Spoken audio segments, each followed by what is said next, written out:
Hello, everyone. Welcome to Attitudinal Healing International's 2018 webinar series, Attitudinal Healing Around the World.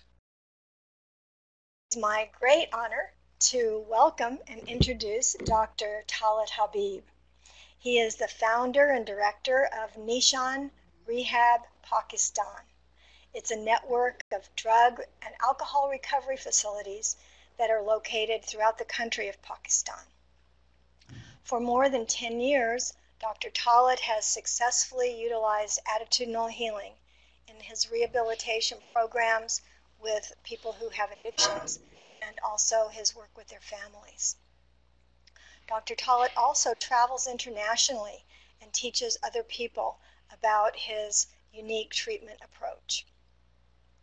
Dr. Talat is a medical doctor as well as a licensed addiction treatment therapist. He holds memberships in alcohol and drug abuse medical associations, not only in Pakistan, but also in the United States, in Canada, in Australia, and New Zealand. Today, Dr. Talat will share his treatment approach with us, comparing attitudinal healing with the Minnesota model, also known as the 12-step model. Dr. Talat, thank you for being with us today. We're so happy that you're going to share your wisdom and your experiences with us. Welcome. It's great pleasure, and thank you for inviting me.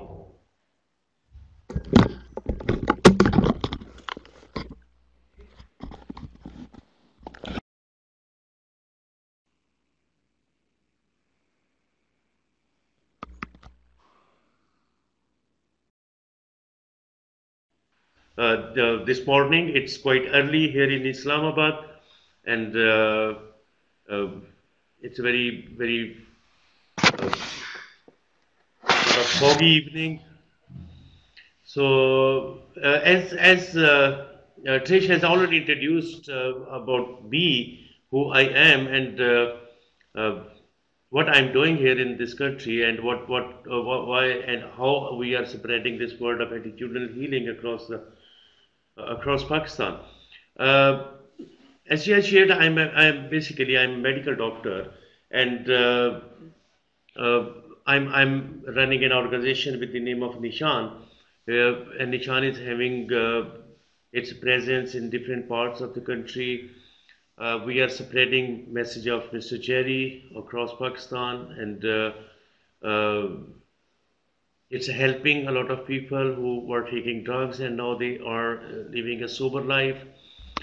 I was just thinking last night that I'm 43 years old, and amazingly, attitudinal healing was exactly started almost 43 years ago. And I was thinking just this is the year when I was born. Mr. Jerry was doing doing wonderful work on certain children, and the children who were suffering with some illnesses, and and Mr. Jerry helped them to live a life without fear of death, and helping them to ascertain that our essence is love. So the wonderful work was already going on when I was born, and the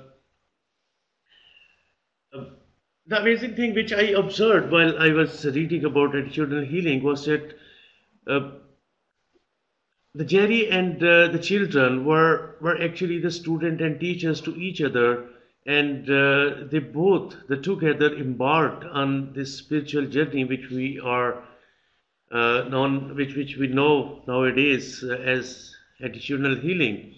And this spiritual journey actually helped both of them to realize that uh, we are not just bodies, but we are actually the spiritual beings who are experiencing as human beings and having bodies. This spiritual journey actually helped them uh, to enjoy the love we are having with the sense we are having of love and which is everlasting. And this interaction of Mr. Jerry and the children actually created the principles of attitudinal healing. Uh, Jerry and his wife Diana are actually, uh, what we say, the burning midnight oil to spread this message of love throughout the world. And Nishan Rehab is just an arm of attitudinal healing, and we are having the same message which Jerry and Diana are having, and we are spreading this message across Pakistan because this message is something which everyone listens. The message of love is something which everyone wants to listen, and all people, all you all know that how turbulent this part of the world is, and when someone is spreading the message of love, it's just like a hot cake. uh, I really thankful to Jerry and Diana and Attitudinal Healing International for sending me the books, and these books are uh, integral part of Nishan's addiction treatment program, where we are incorporating attitudinal healing, and every professional who joins my organization has to go through these literatures. It's compulsory for them to read about addiction and attitudinal healing together. I really appreciate Jerry and Diana for sending their CDs and books, and really appreciate for their Skype sessions with me and my team. And we are lucky to learn directly from Mr. Jerry. This journey to uh, attitudinal healing and addiction alcoholism treatment is quite interesting. Uh, I, I, I came to know about attitudinal healing in 2007. I got a newsletter, or I'm not sure, I searched online, and ultimately I landed on Attitudinal Healing's website. And then I started reading, and as I started reading, the message was penetrating. Uh, uh, message was penetrating. Message was penetrating, and it was quite catchy. And from 2009 till 2013, I introduced attitudinal healing on trial basis, and this trial was applied with their on 964 patients with their consent.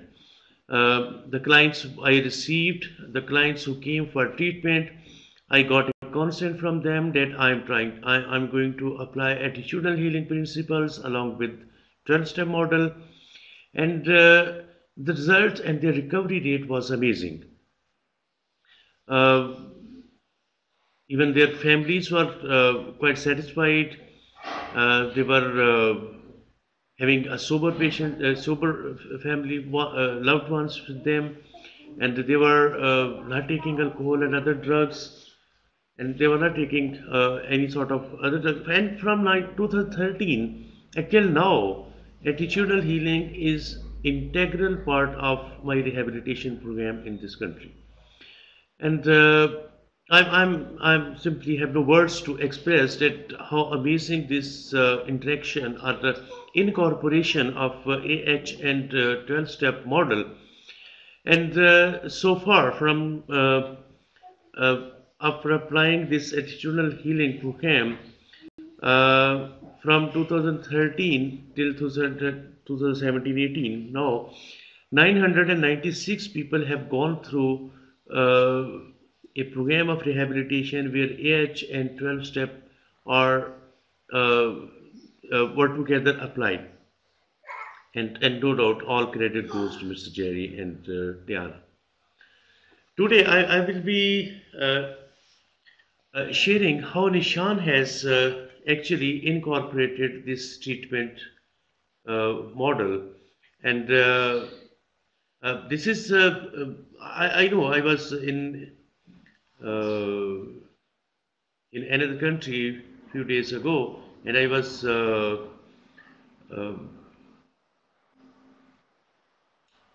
I was explaining this program there, and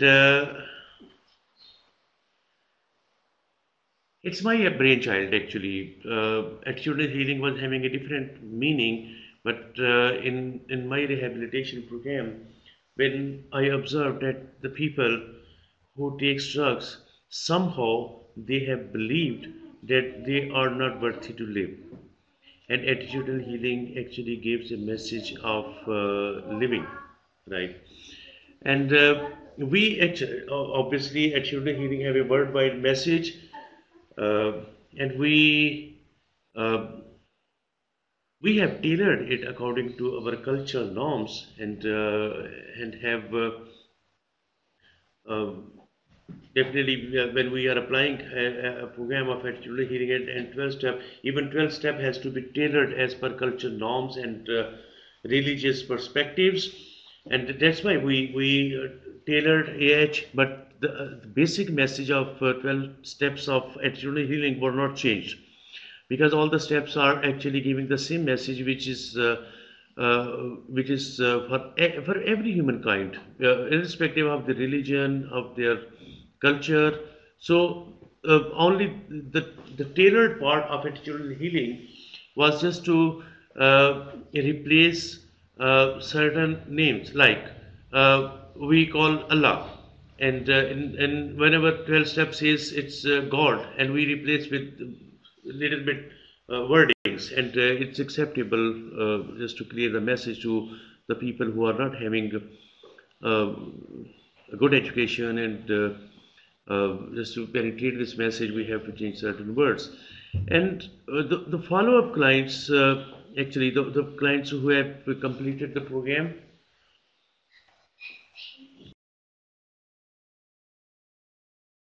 and the clients who have completed the rehabilitation program here at Nishan, they come to us every week, just to go through the crash program of rehabilitation.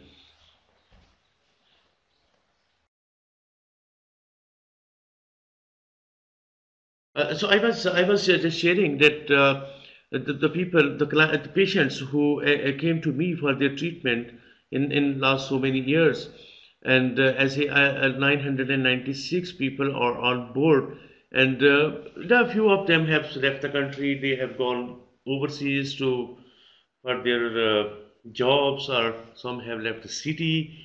So we have uh, the group we have already treated by applying 12 step and attitudinal healing is 996, and hope within this few months we will be having 1000 people's group. But not everyone comes for follow-up. Obviously, they have their own things. But whenever they are in the city, they can join, or whenever they are available, they join our crash programs anywhere in the country where our Nishan is nearby to them. But I'm talking about here in the head office. We are having the follow-up clients who actually come for a session every week, and whenever they come they stay here for 8 hours for whole day, because it's a holiday on Saturday, and they stay here and they stay willingly.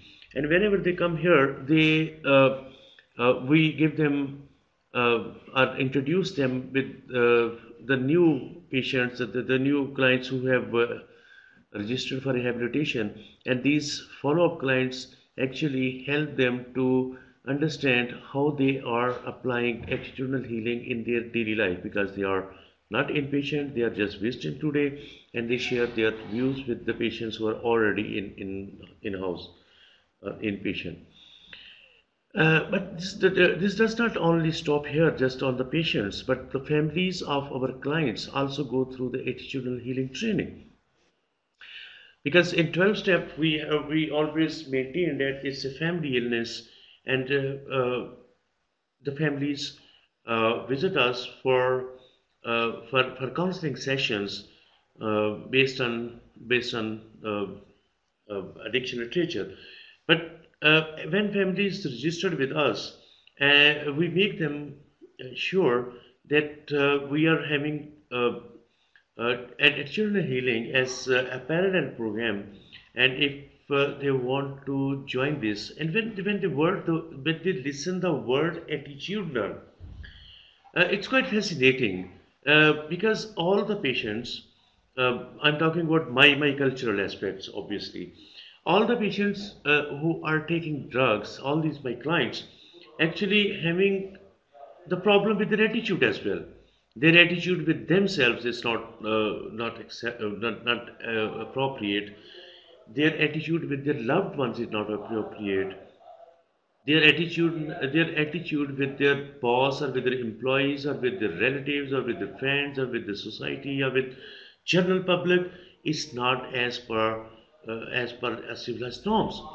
So because uh, when they are taking drugs, they are not operating on on their uh, executive functioning of their brain is not up to mark, and then their attitude. When the families listen the word attitudinal healing, they get quite uh, uh, happy that our son's attitude, if attitude is amended, and if he start behaving well, so this is what they initially perceive. They think attitudinal healing is to correct the attitude of another person.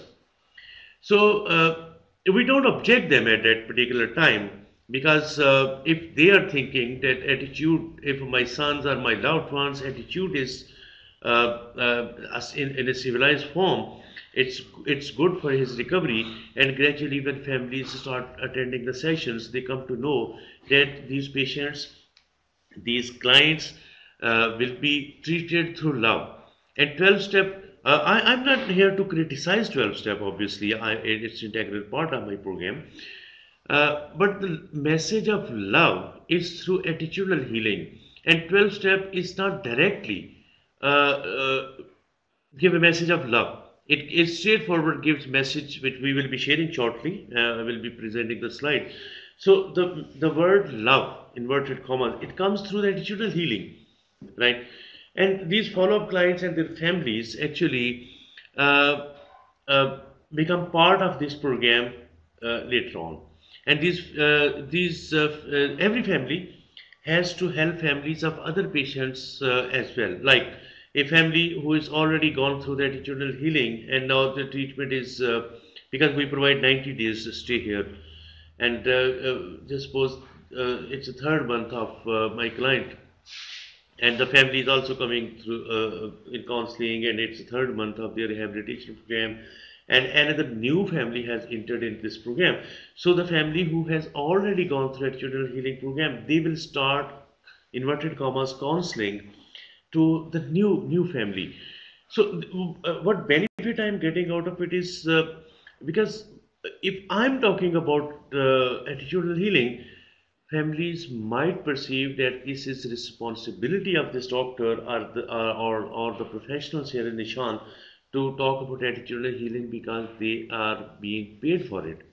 But once a patient's family start talking about attitudinal healing with another family, so the new family will certainly perceive why this family is talking about attitudinal healing, and they perceive that there is something good in it because everyone is talking about attitudinal healing, not only the professionals but also the clients and also the clients' families. So this gives a good sense, which help us to further penetrate into families' mindset and give them this message of love, which Jerry has given to us. And we arrange attitudinal healing family gatherings where professionals and ex-clients who has gone through attitudinal healing training give briefing of their recovery and also guide new clients. So this is how these are the basic points which every client, which every family who enrolled here, and they go through actually healing program, and they have to spread this message through other families, to other clients, and all the professionals who join here. They have gone through. They must. It's compulsory for them to go through actual healing.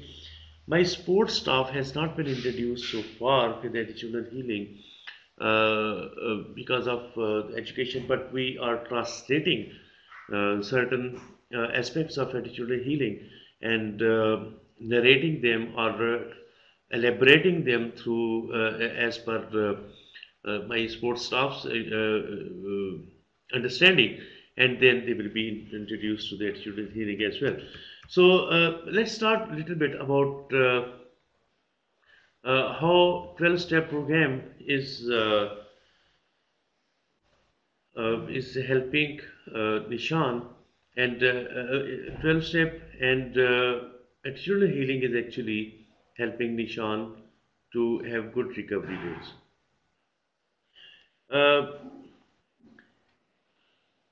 Hope everyone is able to see the slides. Is it, Trish? Yes, everyone should be able to see all the slides, Dr. Talat. Okay, okay, thank you. So the first slide is on the display, and it's just giving a message that attitudinal healing. When I applied on 996 people here, uh, attitudinal healing actually was because 12 step was already implemented. There's a in my country, roughly we are having 300 plus rehab centers, but only 19 are registered, and only 9 are national brands, and uh, only Nishan is incorporating attitudinal healing, uh, and that's why we are quite sure. And what I'm saying, I mean it, and I'm supporting my arguments. I have. Uh, I have been questioned by a lot of professionals, and I always come up with a logical end why attitudinal healing is having more powers uh, when it's applied on addiction and alcoholism. Uh, People sometimes ask me, is it possible that we only apply attitudinal healing and not apply 12-step model program? I say no. This is the what I have experimented is that 12 step along with 12 steps of 12 step model of addiction recovery and 12 steps of attitudinal healing when uh, they are applied as a parallel program. So both reinforce each other. But in this first slide, you are seeing that attitudinal healing is actually having more weight, just to give my concept and give my more force towards attitudinal healing. That if an attitudinal healing is applied here, it gives more results, and it does not mean that we are ruling out 12 steps of addiction recovery. There are when we talk about the first step uh, of attitudinal healing and first step of 12 step model. Uh, what the first step of 12 step model says? It says powerlessness and unmanageability. It says we are powerless over drugs, and because they have made our life unmanageable.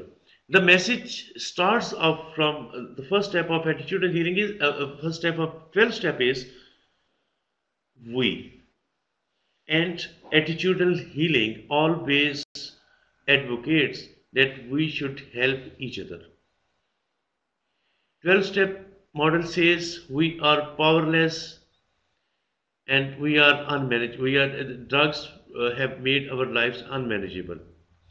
Actually, when we are expressing our powerlessness, we are accepting ourselves as the most powerful part, because the thing which the drugs have made powerlessness was ourselves. And attitudinal healing says what you are is you are your essence is love.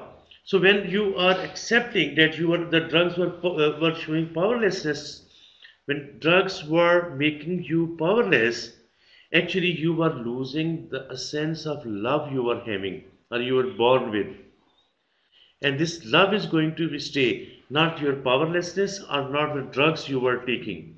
The unmanageability part of 12 of Minnesota model, it says uh, uh, the things were beyond my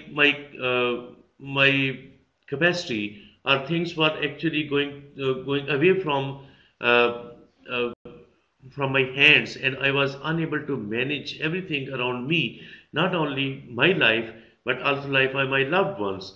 Also, I was unable to manage my work environment. I was unable to manage my physical and mental health.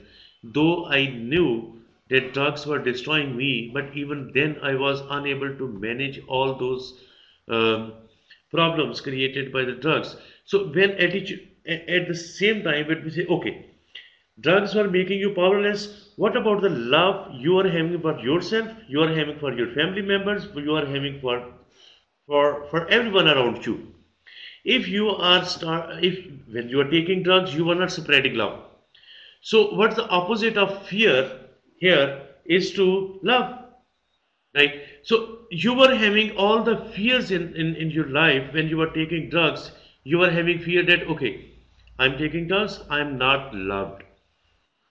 So in 12 step model, we confront our patient. In attitudinal healing, we don't confront.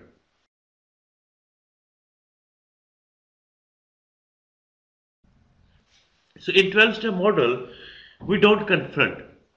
Of attitudinal healing of 12 step in attitudinal healing, we don't confront our patient.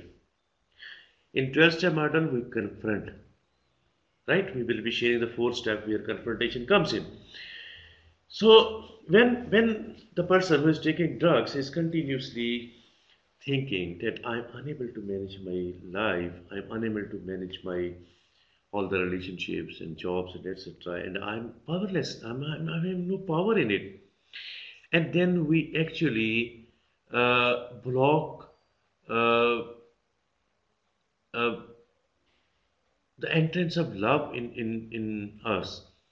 And what attitudinal healing here comes in, and it says, okay, love can't be blocked by pain or fear or anxiety you are suffering from, because once you are quitting the drugs, the love will automatically enter.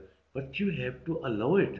And then we start giving him the first step of attitudinal healing. When we change our modus operandi when we are dealing with different clients. Uh, Usually, there are different modus operandi, but the most famous one is uh, when someone is not understanding, our client is not understanding what the message we are trying to give to him. Uh, we we pretend as attitudinal healing is one human being. 12-step model of Minnesota model is another human being. So both human beings are negotiating or are having arguments with each other. Mr. Minnesota says, okay, with drugs you are having powerlessness, you are having unmanageability, and Mr. H says, okay, what about love? You know, love is going to stay. Love can't be blocked by the pain you are suffering from your disease. Love can't be blocked by the fears you are having during active drug taking life. The anxiety of how to quit drugs, or the anxiety of other things you are taking, you are when you are taking drugs. And this Mr. H actually tries to console Mr. Minnesota that we both together can help this person. You tell him it's powerlessness, unmanageability. I will tell him, okay, when you want to have you have to have power on your drugs, you have to start loving yourself and giving this love to others. So when this message of love comes in, uh, uh, the chances of getting drugs into our life diminishes. So this attitudinal healing is step one. Uh, it takes almost 1 week for us to apply because it's a 12 weeks program. We are offering the 90 days program, the 3 months program.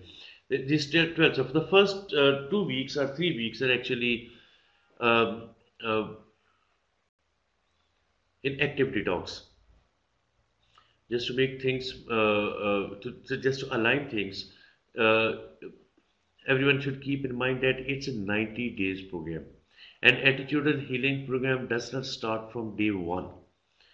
Uh, it starts after detox.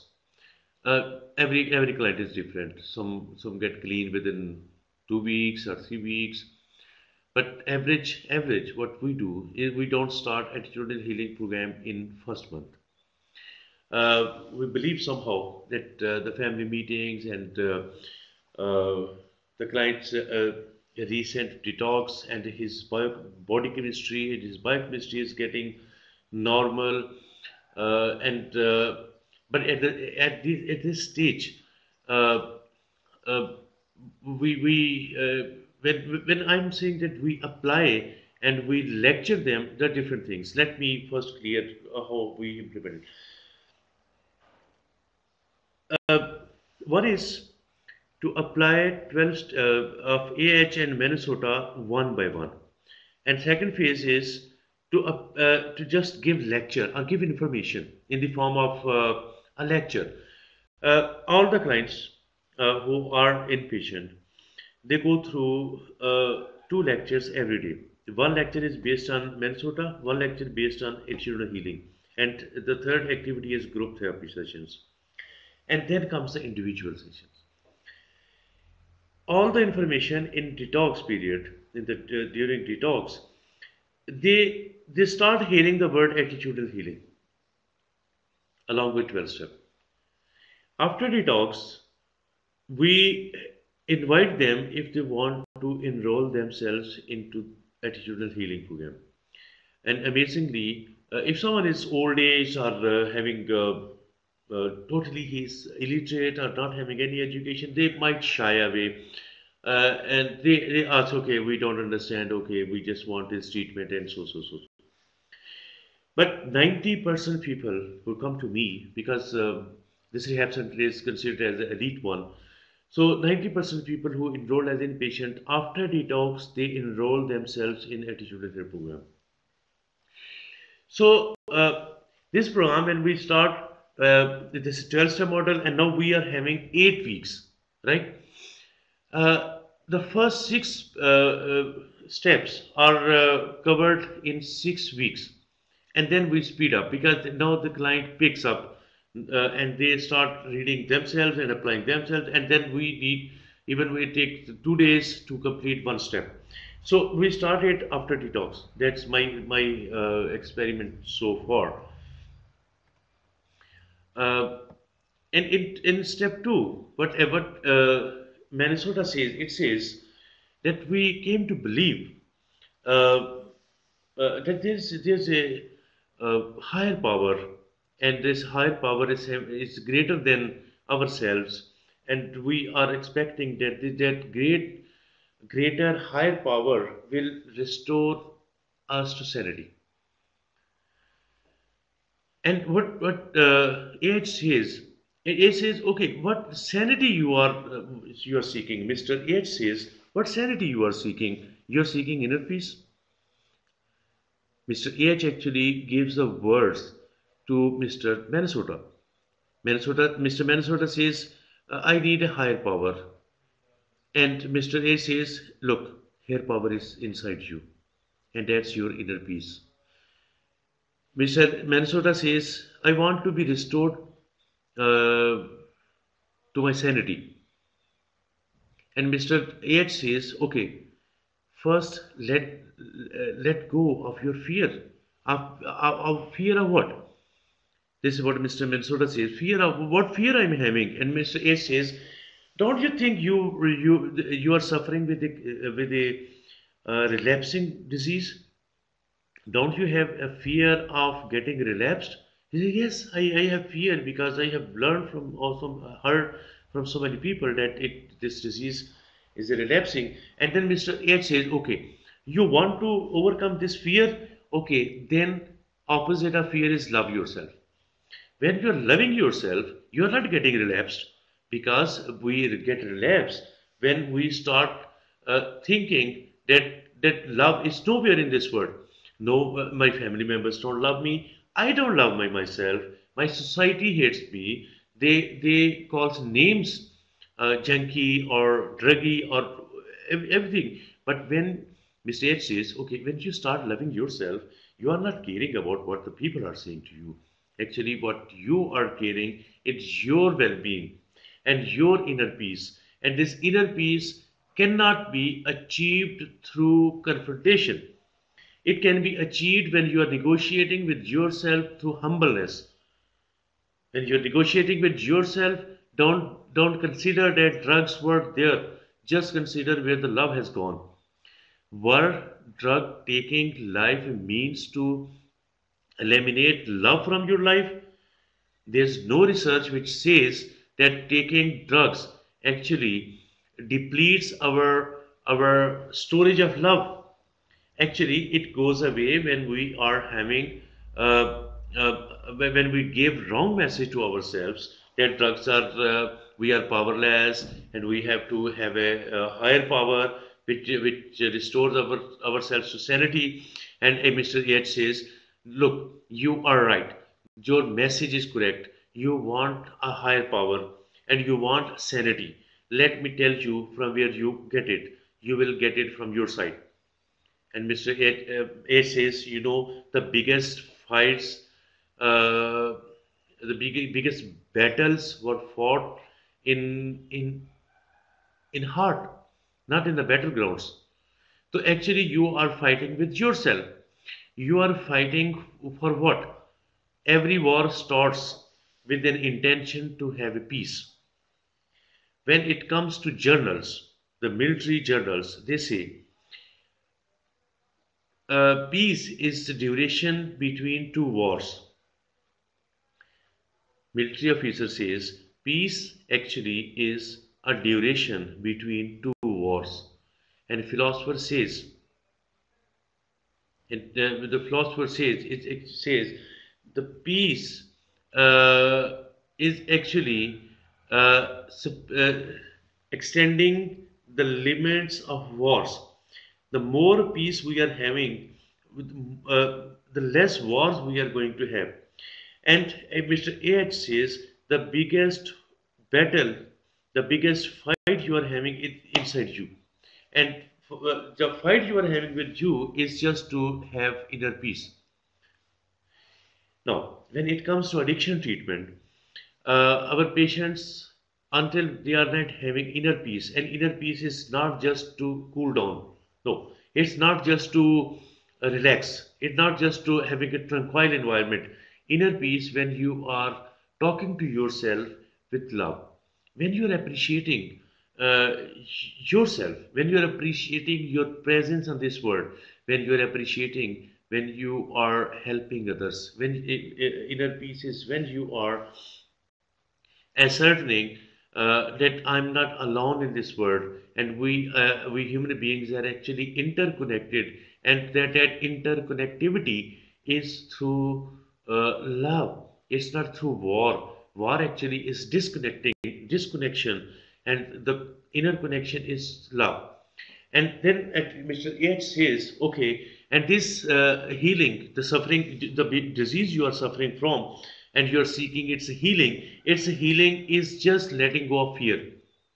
Just let go of your fear of relapse, a fear of not love, fear of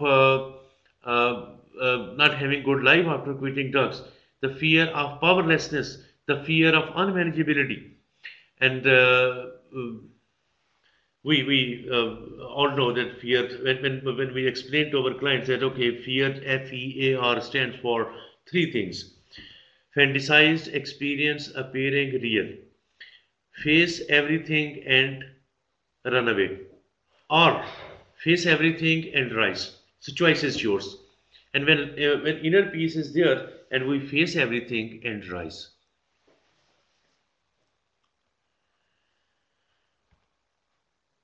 And then comes the third step of 12 step model and versus 12 step of third step of age. What Mr. Minnesota says. Mr. Minnesota says, okay, let's make a decision to turn our will and our lives uh, over the care of God, as we understand and understood Him.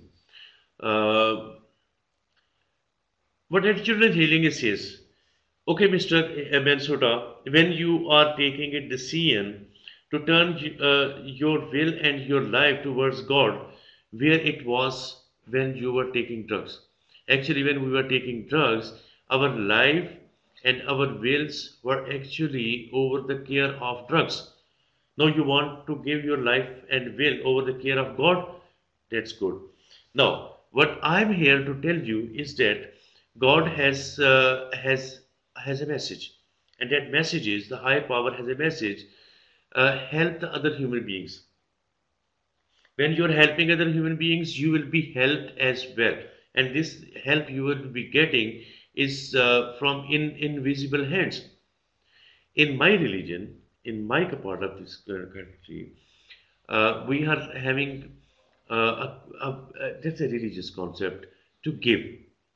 And when we are giving, and this giving is not only money, it's not only food, it's not only any material things, it's even good words, even sharing knowledge, even sharing food and material. That's okay as well.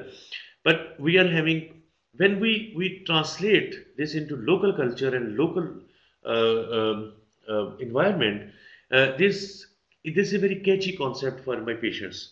Oh, this always says, okay, so Mr. H says giving and receiving are the same. Oh wow! And sometimes clients think this giving and receiving message is actually from someone who is following my religion, and say, gentlemen, this message is not from any religion or a person who is following any religion.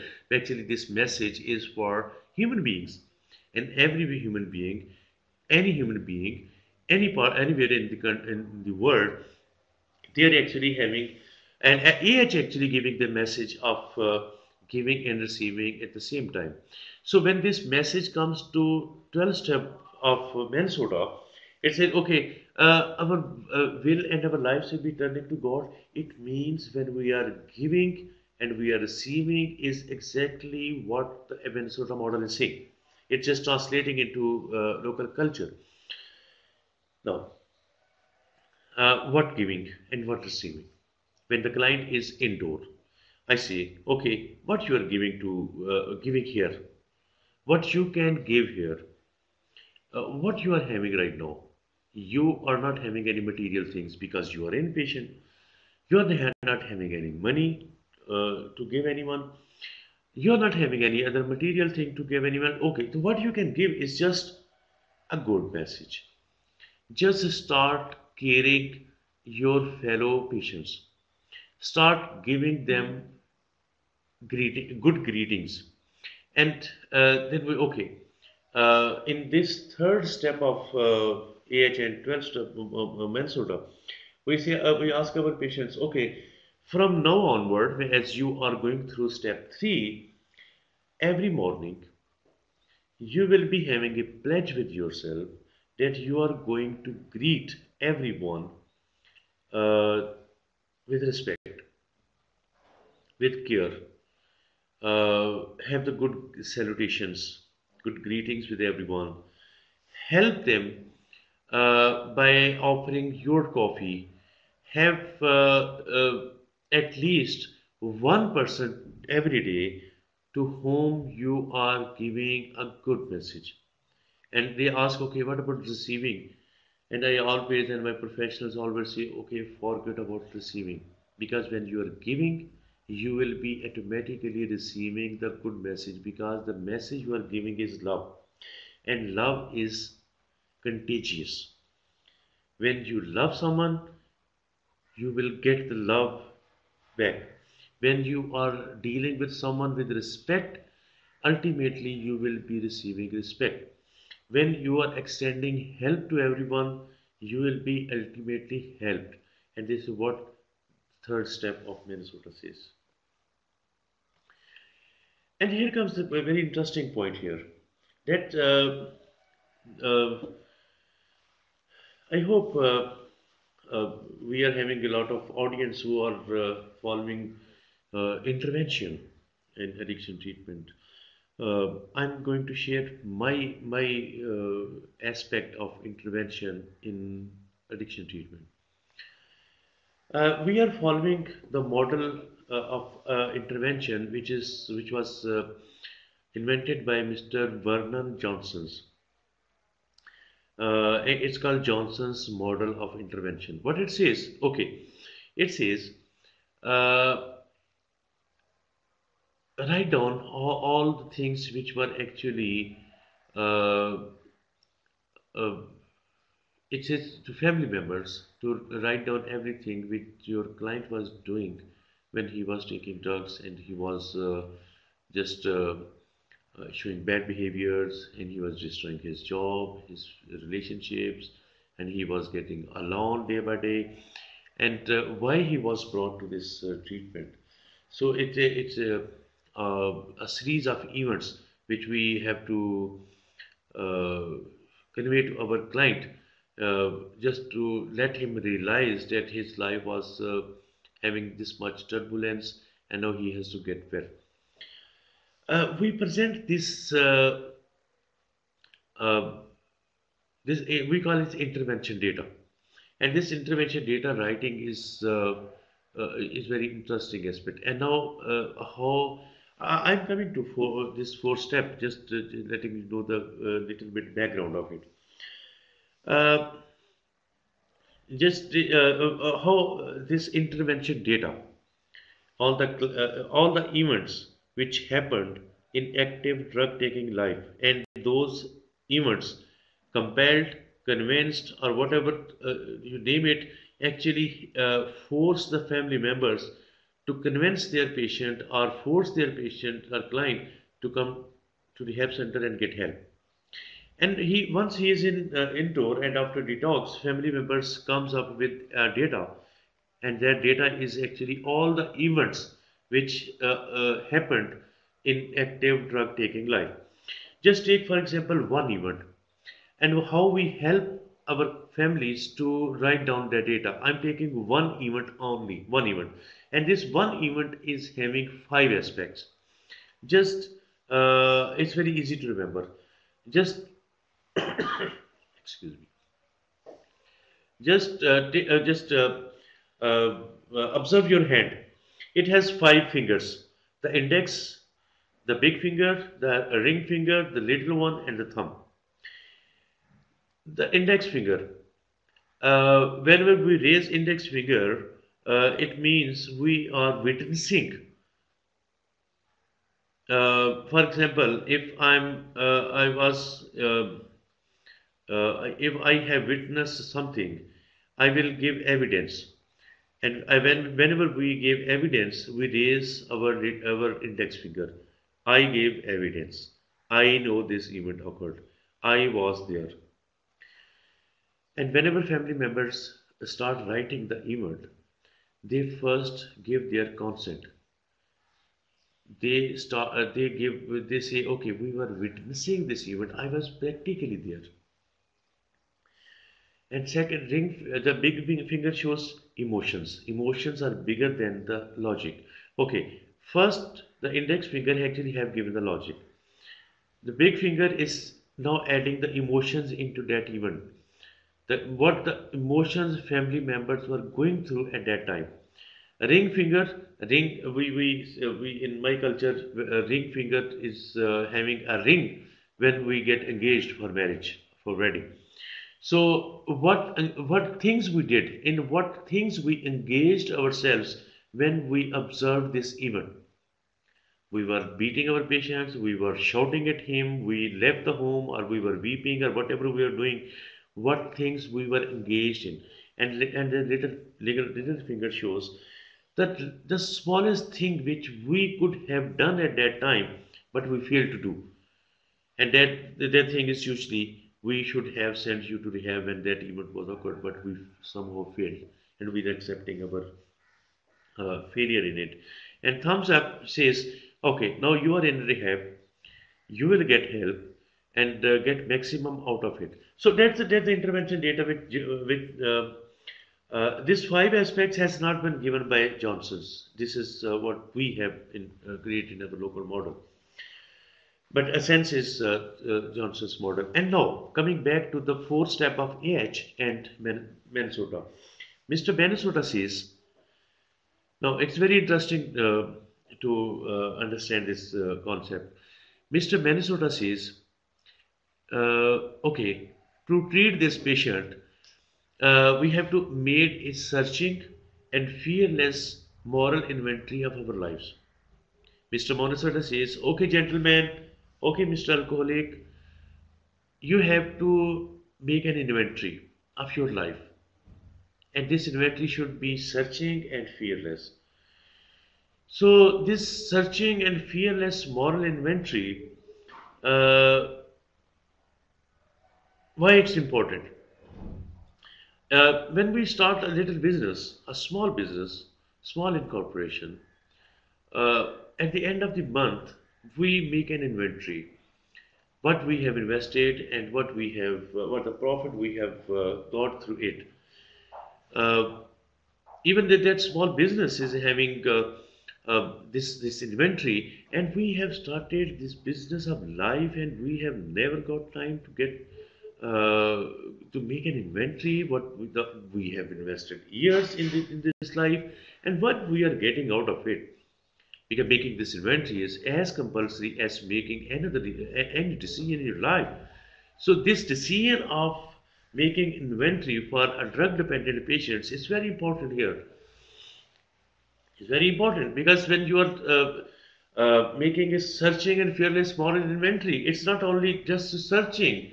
It's not just what searching means. You have to search your life because you are taking drugs for last so many years and you might have forgotten because in alcoholism you lost the memory because it's the short term memory is there but long term memory is not there and you forget the event. And now Mr. Minnesota says, okay, make a list of fearless and moral inventory, and you know how to make it, right?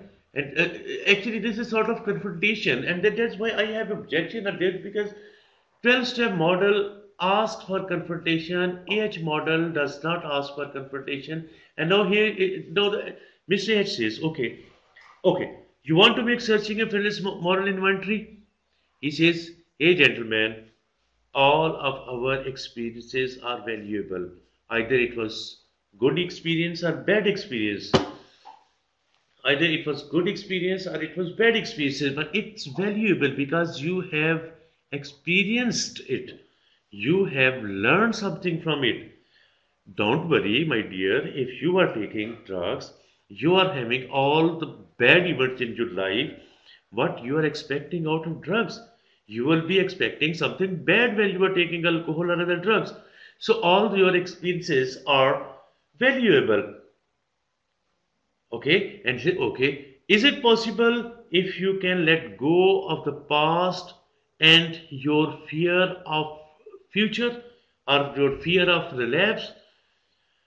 Now, Mr. Minnesota listens. Okay, this is something which is quite fascinating because Mr. AH is advising that the experience you are having in your past life is not something to be dwelled on.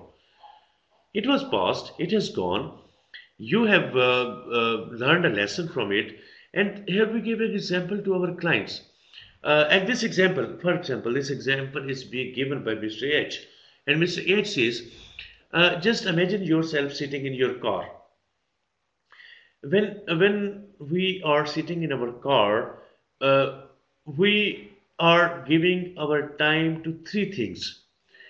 First, we give time to uh, the bent screen, the screen in front of our car, through which we are seeing the traffic and the signals and our destination. And we are having the side mirrors as well. And we are having the back mirror, or we are having with the inside of our car. The maximum time we give while driving a car is to a windscreen. the things we are observing in front of us, where we are going, and where we are heading for. The little time we give is to the side mirrors. The side mirror is just to when we are taking turn. So in life, the past represents the side mirrors. When you are going to take an important decision in your life, just look in the past. Just look the experience you are having. All the experience are valuable. Uh, Now you are going to take turn in your life, just letting go the past events. Just take clue. Just get the message from it, and then move towards your present moment, your present moment, right? And less worries to your future. When Mr. H says, and Mr. H further says, uh, past is just there for learning. Whenever you want a message, or whenever you want have an advice, just get a clue from your past. So when Mr. Minnesota is stresses, okay, we are going to make a searching and a fearless moral inventory, and Mr. EH says, okay, our experience are valuables. We can let go of the past and the future, and the past is just for learning.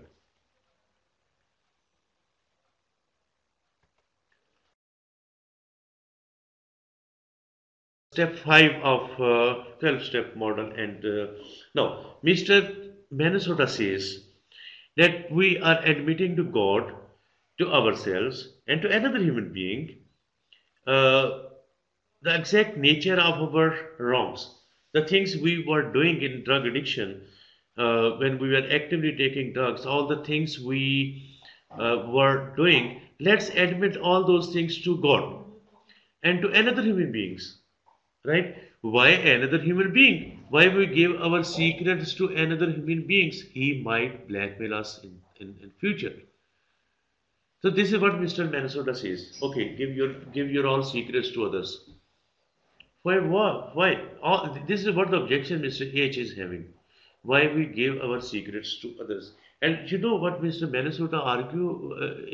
Actually, when you are giving secrets to others, these secrets are actually basically all the events occurred during drug taking life. Whenever you are going to relapse, it's quite easy to get your God agreed, because we think in my culture, in my religious state, your God is even near to your jugular vein. So it's quite easy to let your God get agreed, and it's very easy for yourself to convince that I am going to relapse now. But what about this? Is what Mr. Minnesota says. Okay, you have to get permission from another human being. So that's why I'm saying you share your secret with another human beings as well. Mr. AH have objection here. Mr. AH says these secrets are yours, right? And it says, hey, learn to control your thoughts. If you are not having control on your thoughts, how you can imagine you can control other people's thoughts? You have to control your thoughts first. This is what Mr. AH is actually saying to them. And then Mr. AH says, now is the time. Now is the only time there is, and each instant is for giving. So what you are giving at the same time, Mr. A says, you start giving, but keep control on your thoughts as well. What you are giving and what you are going to hold, right? And Mrs. A says, okay. Once you have shared all your secrets with other human beings, as Mr. Mansota was saying, we cannot control the external world. Once your secret has gone out from you, you cannot control, right? So Mr. H says, okay, when you are not having a control on the external world, then you have to learn to control your thoughts.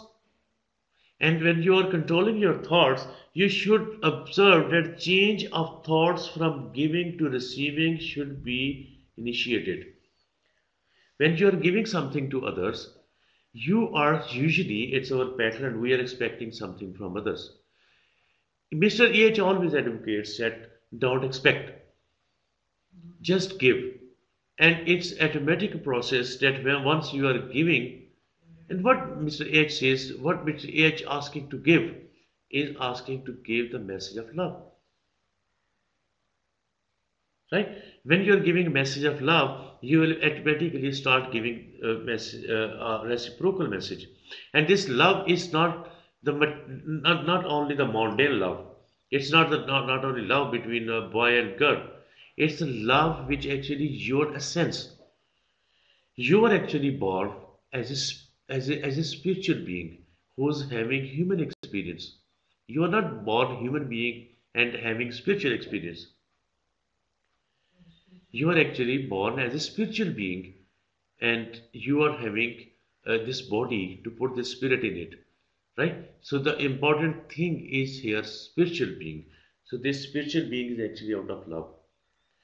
When we are applying this model of attitudinal healing on and Minnesota model on our clients, it actually amazed them because all the clients they somehow have believed we are unlovable because the things we are doing in our life when we were when we were taking drugs, we were doing the things which were actually uh, so bad. The people will never love us. But when Mr. H give them assurance that if you are going to follow these steps, you will be loved.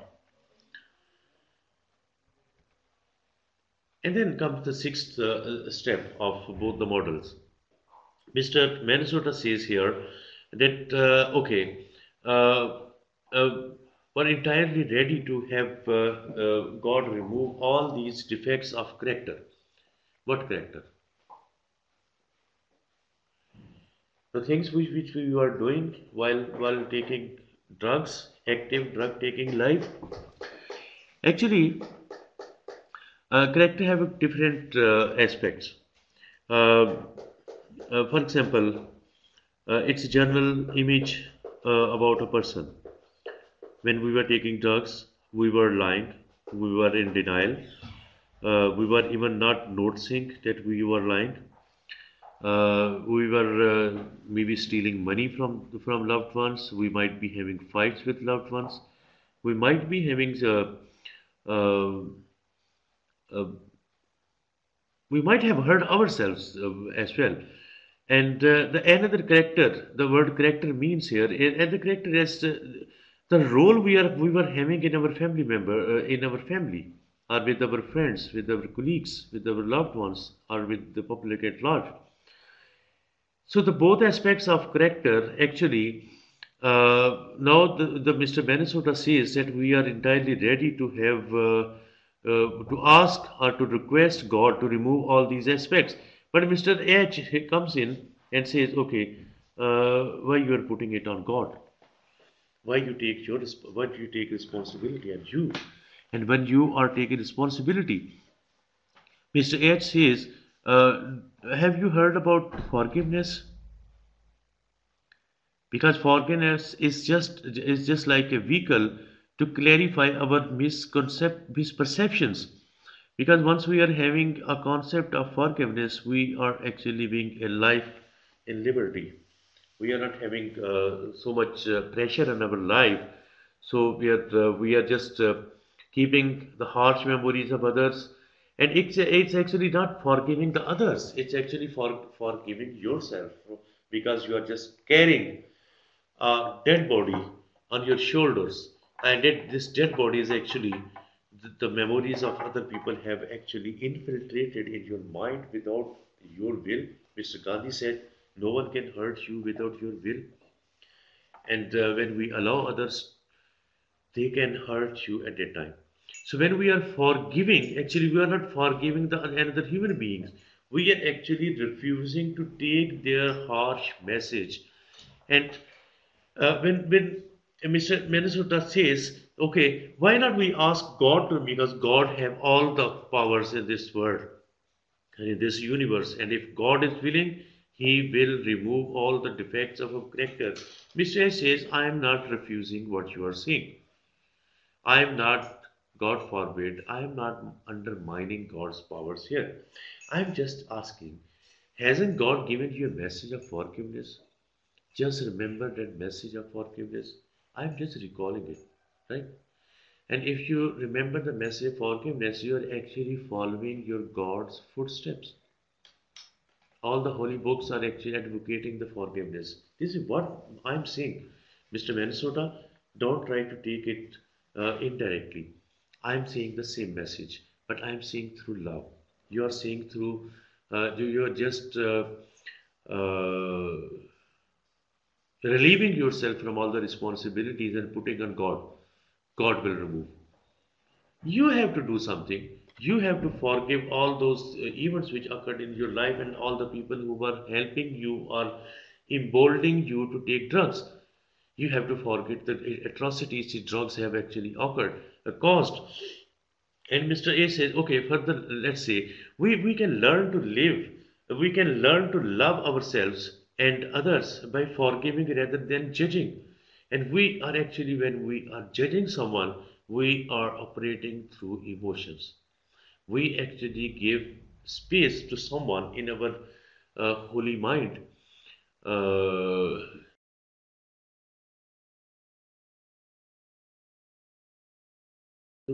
And when we are actually judging another person, we are giving him or her a space in our holy mind.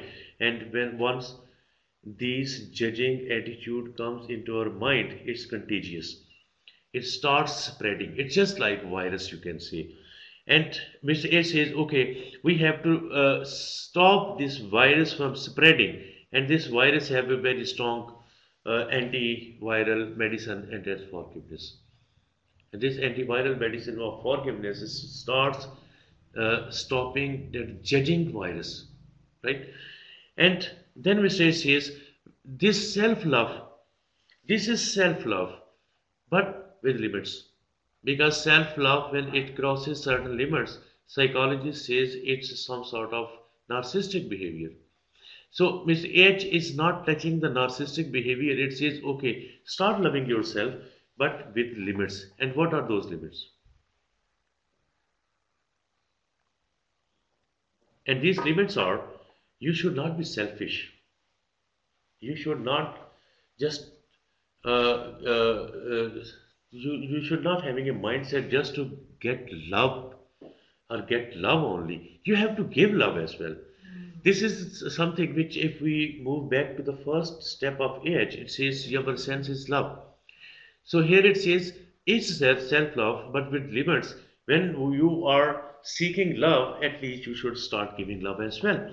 So here, Mr. EH and Mr. Minnesota both get agreed that yes, there's something common between us, and that's why initially I said after detox, our clients go through the first six steps of Minnesota model and EH, one step a week.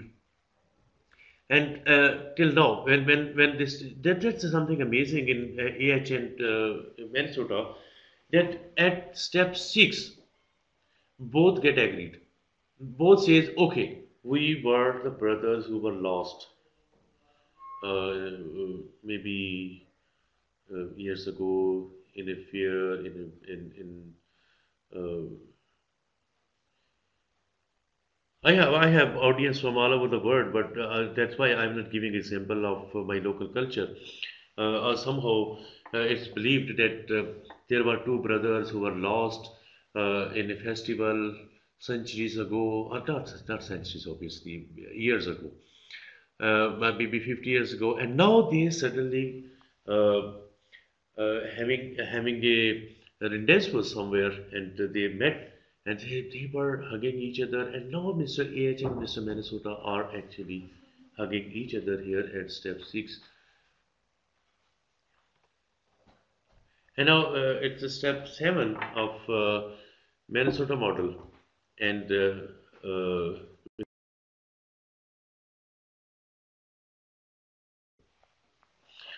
coming back to step seven of Minnesota and step seven of age, Mr. Minnesota says, humbly asked God to remove all the shortcomings, all the character defects, are all the bad things I was having during drug taking life.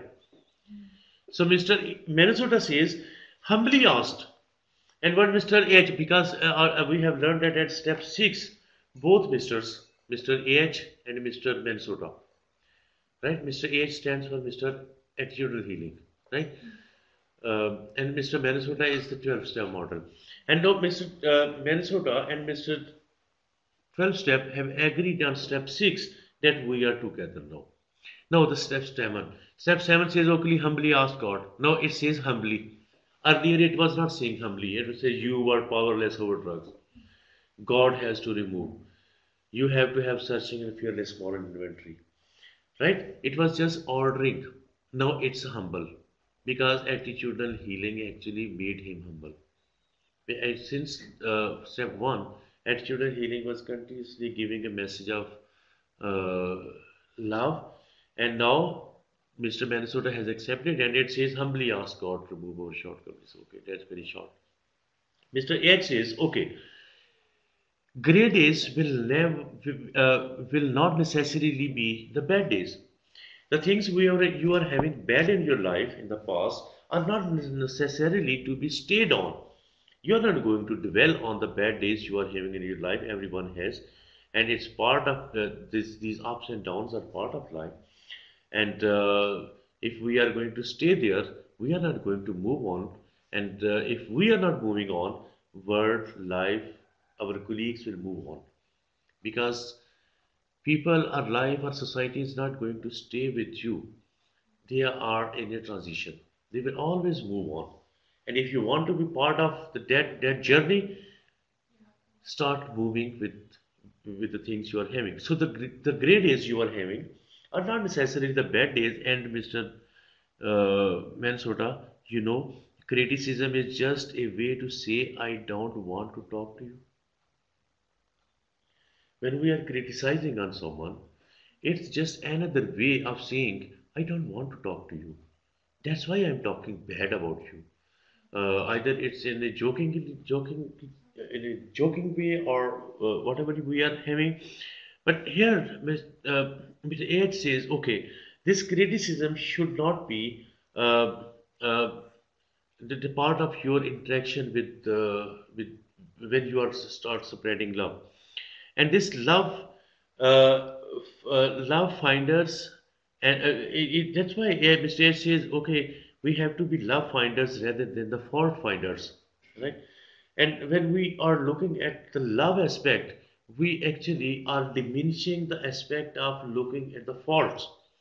When we are diminishing the fault part of our judgments, we are actually looking at the part of the love of that aspect.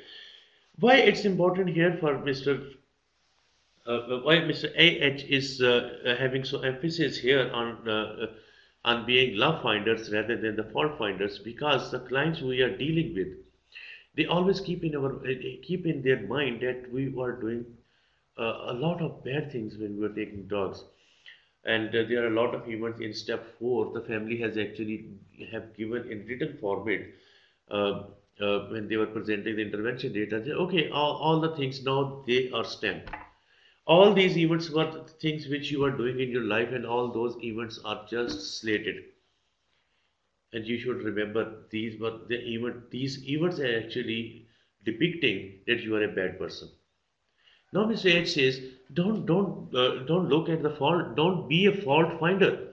Mr. Minnesota, you had actually asked the clients' families to find the faults. Why not you are asking them to find the love? That's why Mr. Minnesota is asking, humbly ask God to remove our shortcomings. Now it says, okay, let's be humble.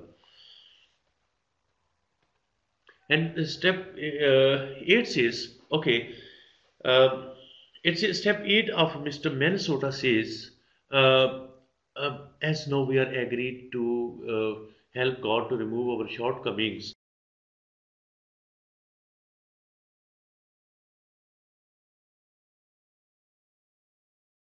Okay, let's because in step 6, 7, we have both the Mr. AH and Mr. Mensota have changed their interactions, and now Mr. AH says, uh, Mr. H says, okay, let's make a list of all the persons we had harmed and became willing to make amendments to them all. And Mr. Minnesota is making, okay, make the list of all the people you have harmed, and then you get ready to amend. Because when you were taking drugs, you were not having a good behaviors. You were actually hurting other people. You were not spreading love and all of that.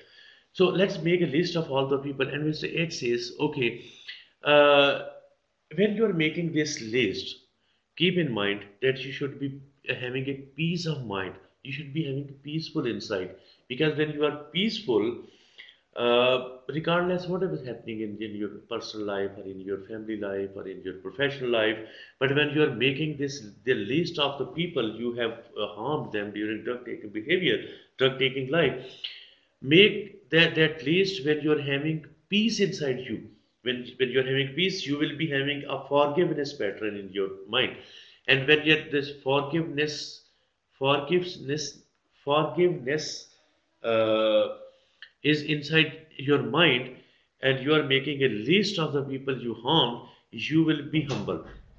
You might be having rational thoughts when you are making the list of the people you harmed, and Mr. H says, okay, uh, uh, when you're making this list of the people who have harmed you, why not correct this sentence in your mind? Because no one can hurt you without your consent. So you have a role in it as well. If you think all the people, I have made a list of the people who have actually harmed me, I have a role in it because I allowed all those people to hurt me. So when you are going to blame inverted commas the other people, you hurt me, the other person can say you allowed me. So blame, where the blame goes? Blame goes to you. That's why Mr. H says, hey, Minnesota, why you are going to if you want to make this list, be peaceful inside. First, you are have inner peace and just rethink about your essence. And that your essence is out of love. So when you are operating out of love, all your mental focalities are generating from your from of generating out of love, then you're having a forgiveness approach, and the list you are going to make of all the people who you have harmed, and you are now becoming willing to amend all of them. Just keep in mind that when you are making this list of all the people who harmed you, actually you have allowed them to hurt you. No one can hurt you without your consent. So you have a role in it. So this list will be when we are having attitudinal healing in our mind. This list will be shorter as much as possible. And no wonder at the end of the list, only our name is there. We have hurt ourselves. No one has actually hurt ourselves. So when this list of in 8 step, uh, uh, the shorter the list, the cooler the life is going to be. The shorter the list of the people who have hurt us in our life, uh, less number of people in our list are going to relax us more. And just having one concept in our mind that no one can hurt us with our consent, at the end of the day, we are going to be responsible of ourselves because the element of forgiveness is there. You have forgiven everyone, and now it's up to you. And now, are you going to hurt yourself now because you are to be blamed for all the mishaps in your life? No, because you are going to have attitudinal healing in your mind, and that's the peace. Because attitudinal healing says, have peace inside you when you are making this list. And then step 9. Step 9 says, Mr. Mr. Minnesota says, now you have made the list of all the people. Either it's you or the others. Whatever the list is, now make direct amends to such people wherever possible, except when to do would injure them or others. You have made a list. There are people or not. It might be you only. And now you are going to have direct amends. When we are going to have direct amends, then Mr. H comes in and says, okay, don't put barriers to your thoughts when you are going to amend.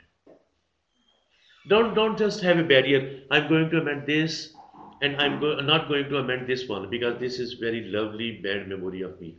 I always feel uh, whenever I feel this, whenever I want to feel pity, I want to have these thoughts in my mind.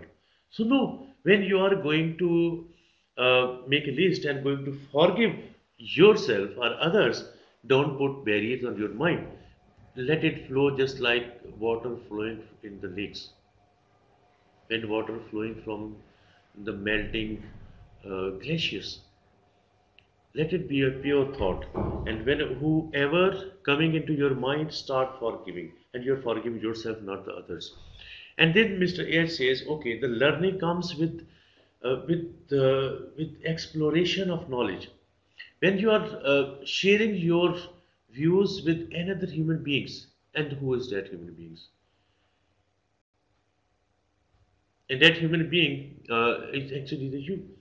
You are talking to yourself. Mr. A says, okay, you have to have barrier on your thoughts. You have to have self-love, but with limits. You can forgiveness, not others, but yourself. So here says, learning comes with a shared exploration of knowledge. And when you are spreading love, then spread it to others, not just take it to yourself. And then Mr. A says, okay, we are students and teachers to each other.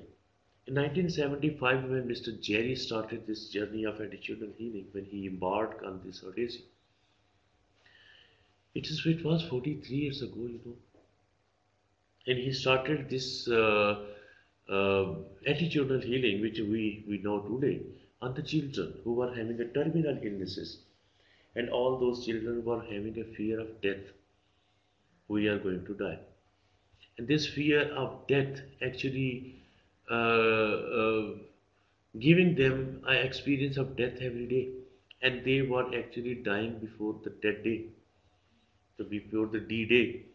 And when Mr. Jerry applied this attitudinal healing 43 years ago on those children, they were actually uh, uh, they were not having a fear of death because they were having enjoyment of love, and love is going to stay, not not the death.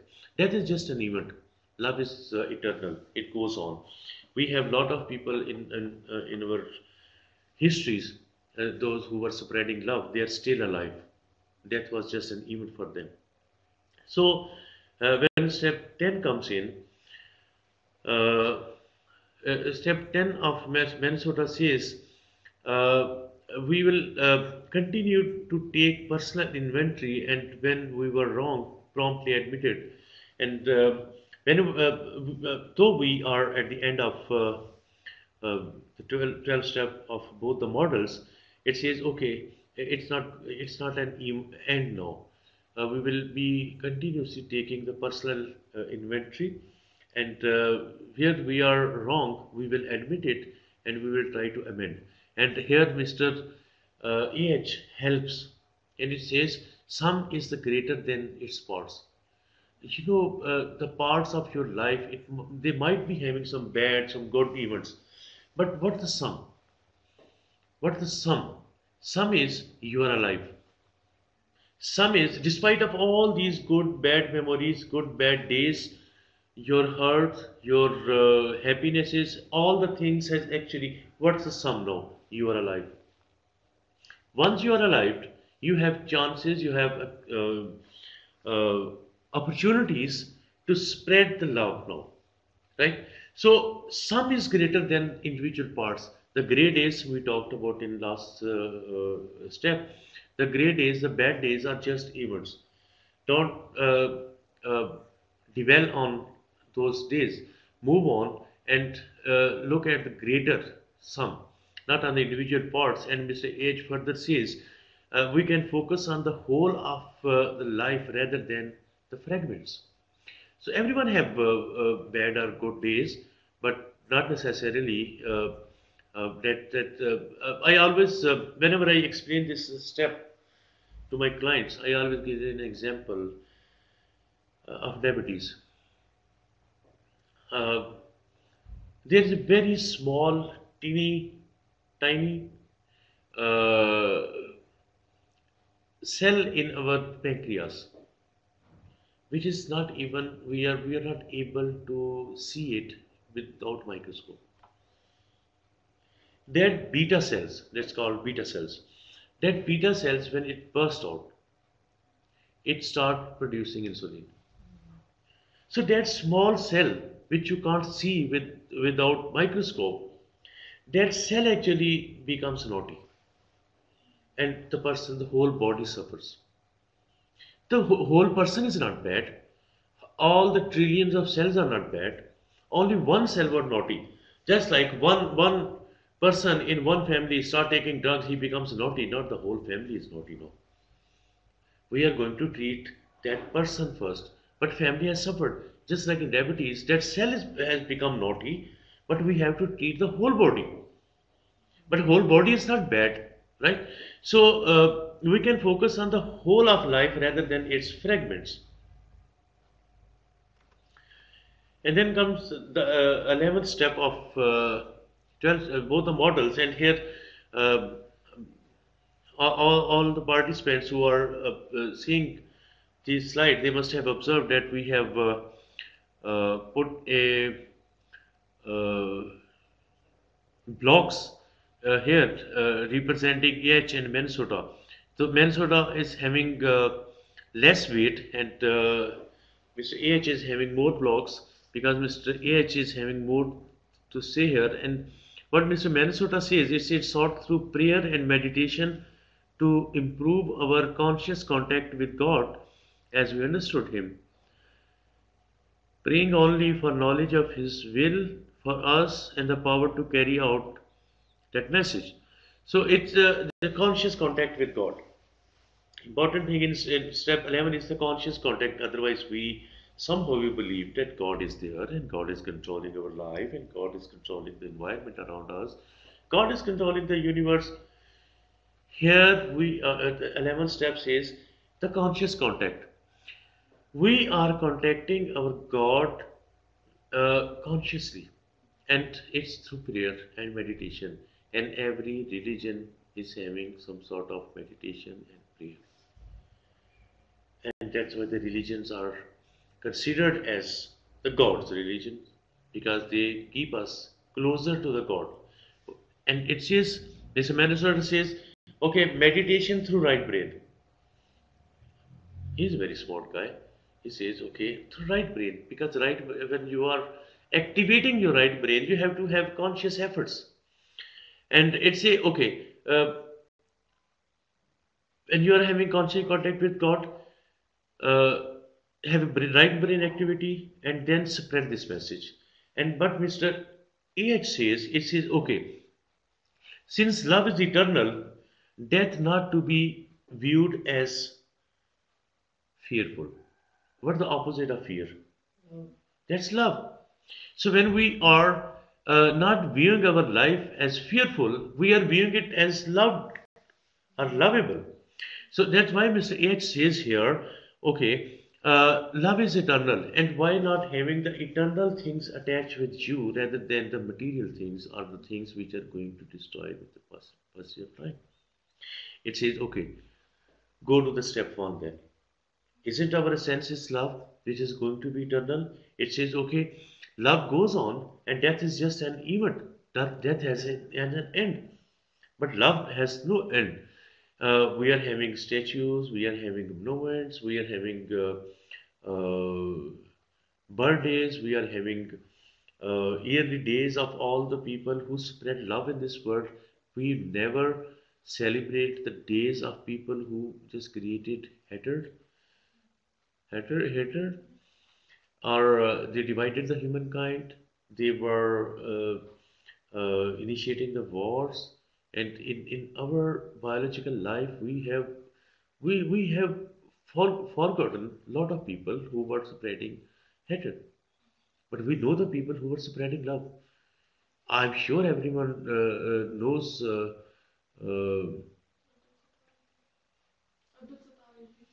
Everyone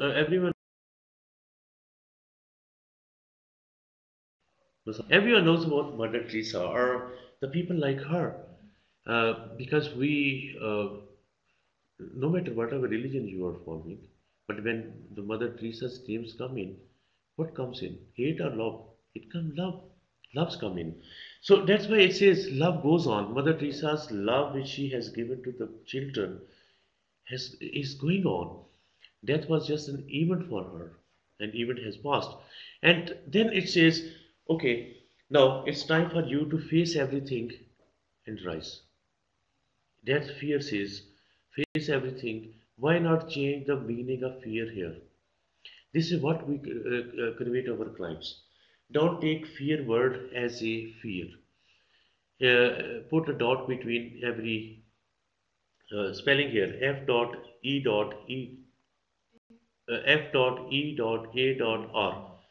So now you are going to have acronym for fantasized experience appearing real, or facing everything and run away, or facing everything and rise.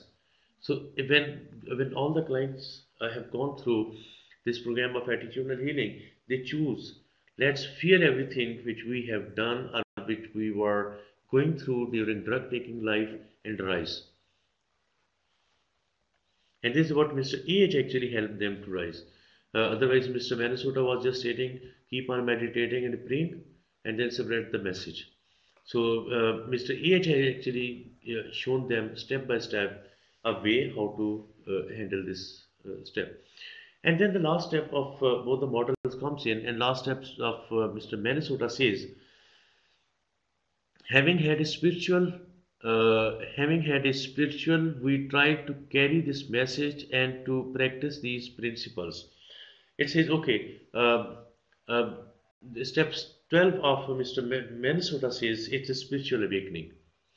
Now Mr. Minnesota has actually adopted Mr. H's concepts completely here. H is quite old.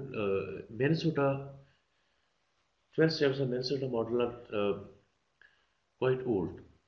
The AH step are the new ones, and the newer, actually the older steps has accepted the attitudinal healing here, and it says, okay, Mr. Mansoda says, okay, it's a spiritual awakening process, and we will carry this message to others. This is what Mr. Jerry was saying for last 43 years.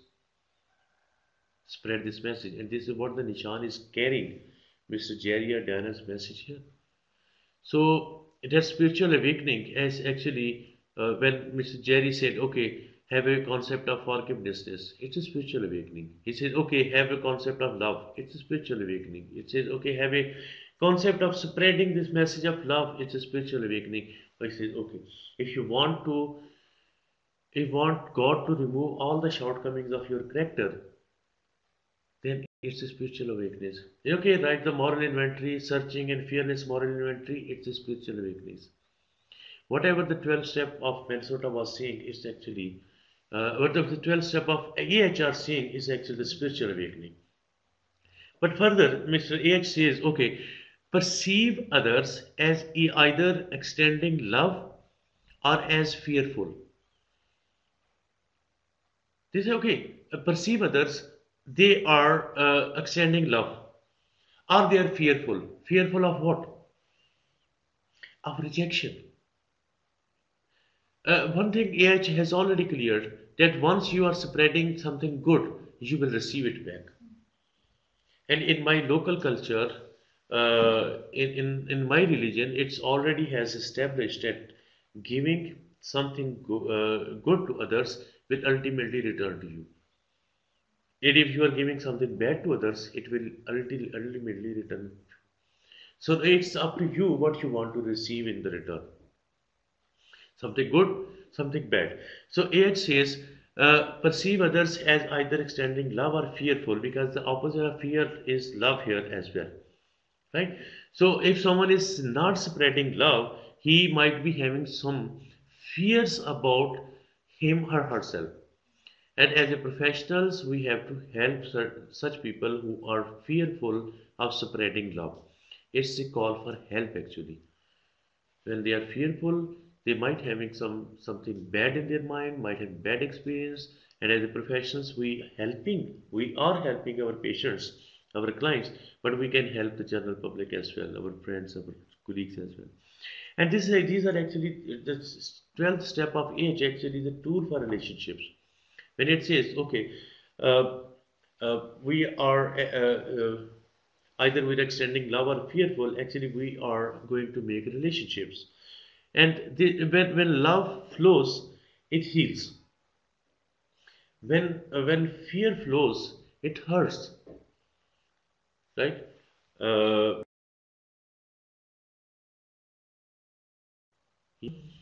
so Mr. Ed says, when love flows, it heals, and the opposite is when hate flows, it hurts.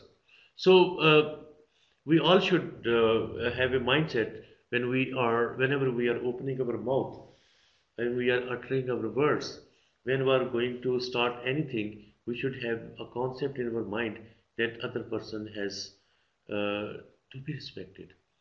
And when we are respecting others, the other will start respecting us as well. And then Mr. H says, takes willingness, awareness, openness, and practice to achieve all these things here. So, Trish, this is how we. Obviously, this is just in nutshell. This is just a brief concept. When we are implementing it, it's almost a 90 days process. And I have just shared the basic concept which we have come across, and love to have your feedback. So, thank you so much, Dr. Talat. I can understand the process so much better hearing you explain it, and the comparisons were very meaningful to me. I'm sure that many people will have some questions and comments, and we've asked them to please send them by email so that you can take a look at them when you have the time, and I will share responses. I'll gather the questions and then send them all to you for your response. Is that still okay with you? Yeah. Yes, Okay. it's okay. Um, and thank all of you who are participating today. This is the first talk that AHI is hosting for 2018. Dr. Talat, we hope that you will come back with us again and share some more of your wonderful work and your insights into attitudinal healing sometime in the future.